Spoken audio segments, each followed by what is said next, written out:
Ancient Organics Ghee, take one. Ancient Organics Ghee, take one. Take one, all right. Here we are.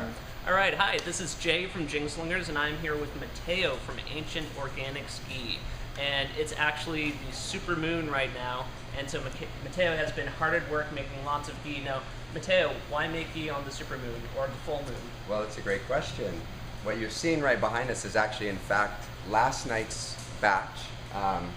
It's in its cooling process right now, and we do always culminate these cycles of ghee making on the full moon, which is really an ancient Ayurvedic practice that considers the relationship between the increasing energetics of the lunar cycle in between the new moon and the full moon, and basically harmonizing your food practice, or there's actually lots of other evidence of different cycle practices, to basically work with the moon in a way that enhances the vitality of all the actions and intentions of what you're doing. So what we're really trying to accomplish is creating the world's best ghee, and part of that is really taking all the considerations that we possibly can to ensure that we're doing the best we can. And I can say you have made the world's best ghee, because every time we find some, we put it up against it head to head, and it is apples and oranges, my friend, well, all different. You know, the moon consideration is definitely an ancient, is a traditional practice. A nice metaphor is kind of thinking about the tides as they go in and out of the Bay Bridge.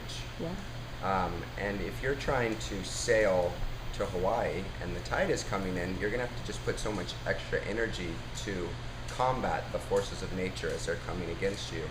If you had waited 6 hours and let it switch, you'd basically be carried out to sea, supported by the tide. So same kind of consideration with the moon cycle is, if you're doing it as the waxing moon occurs, you basically get supported by the energetics of that increasing moon energy. Mm-hmm. And of course that's the energetics of it, but of course there's a lot of physical consideration that goes into this too. You use we Strauss. started with the most esoteric point first, and now we could go backwards in time. Right. Correct. But you know, Strauss Family Creamery is who we've kind of partnered and aligned with since we started this company. They were the first organic creamery west of the Mississippi River. They've just been a complete pioneer in this area with land preservation, sustainability, animal husbandry practices, and we just couldn't support them more as well. I mean, we're just so happy with what they do, how they treat their animals, the final product, the way that they churn their butter is a very unique methodology, which really is a kind of an abandoned practice, which is an authentic batch churn. And you know, they're using a methane generator to power sustainably a lot of the electricity in the creamery. And they even, they're so green they don't even use chemicals to clean their stalls. Right. They use hydrogen peroxide. Right, hydrogen peroxide as far as the stalls, and also, you know, all of the tubing in the creamery that moves the cream from here to there. You know, all of that has to have, there's a pretty significant sanitation protocol that they've been able to find the most green materials to utilize in that process. Yep. These are beautiful grass-fed cows. And it certainly, you can certainly tell with the finished product.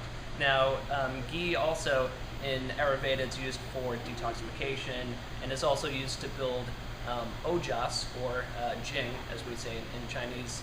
Chinese medicine. That's right. Tell us a little bit about the ojas. Yeah, so, you know, in Ayurveda, ojas is the subtlest of the 7 tissues, and it's something that is really linked to the vitality of the organism. And so through depletion of ojas, you know, your whole being becomes fatigued. It opens up the room for illness to enter your body. And so the idea of really trying to nourish your most core vital energy tonic, your ojas or jing, you know, is just central to all of Ayurveda and a lot of the yogis. And so there's lots of practices, but ghee has this very deep penetrating quality, and so it's the fat molecules are able to actually penetrate the lipid membranes of cellular walls and really take the nutrition as deeply into the body as it can get. A lot of the Ayurvedic preparations that use herbal medicine, they use ghee as the base oil in order to allow those herbal constituents to just completely get driven into the body. Conversely, like if you are making your dinner and you're sauteing your vegetables in ghee, you're going to get maximum assimilation of the vitamins and minerals in your kale or in, you know, whatever you're actually cooking with. So I think, you know, I think that's kind of one of the channels that allows that ghee to like deeply nourish. And that's exactly why, as JingSlingers, we're always using ghee in all of our tonics, all of our herbal tonics, and all of our smoothies, and really all of our food as well. Yeah, that's why we love making that herbal prosh. The herbal prosh, yeah. I mean, it's such an amazing carrier that I think that's, you know, it's clearly one of the reasons that it stands head and shoulders, you know, kind of above many oils. And there's, you know, there are many wonderful oils out there, and I think it's just really important that people understand, you know, ghee for its proper place, and, you know, it can be your primary oil. A lot of people use it in conjunction with coconut. They use it olive oil as well, which are all, you know, wonderful things. They all have their kind of appropriate place, though, as I said. And, you know, for cooking, ghee really is supreme because of its high smoke point, and it really has this flexibility so that you can do low temperature stuff, high temperature stuff, where with other oils, it's the temperature factor is a lot more critical. I love the beauty aspect because I like to use it on my skin.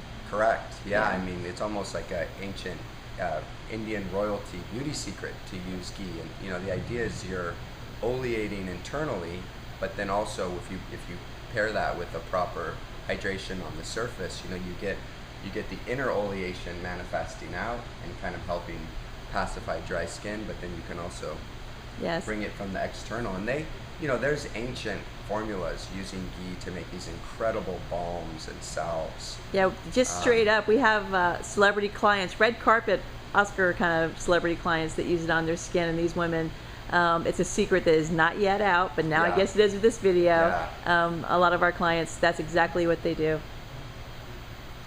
Great. Well, thank you so much, Matteo, for that awesome explanation about ghee. Now people at home know why we are so crazy about ghee and why we talk about it all the time in all of our demonstrations. Yes, thank you so much, and we appreciate and so grateful for the hard work you do, because this is a labor of love, and we appreciate it, and you can feel it in every jar.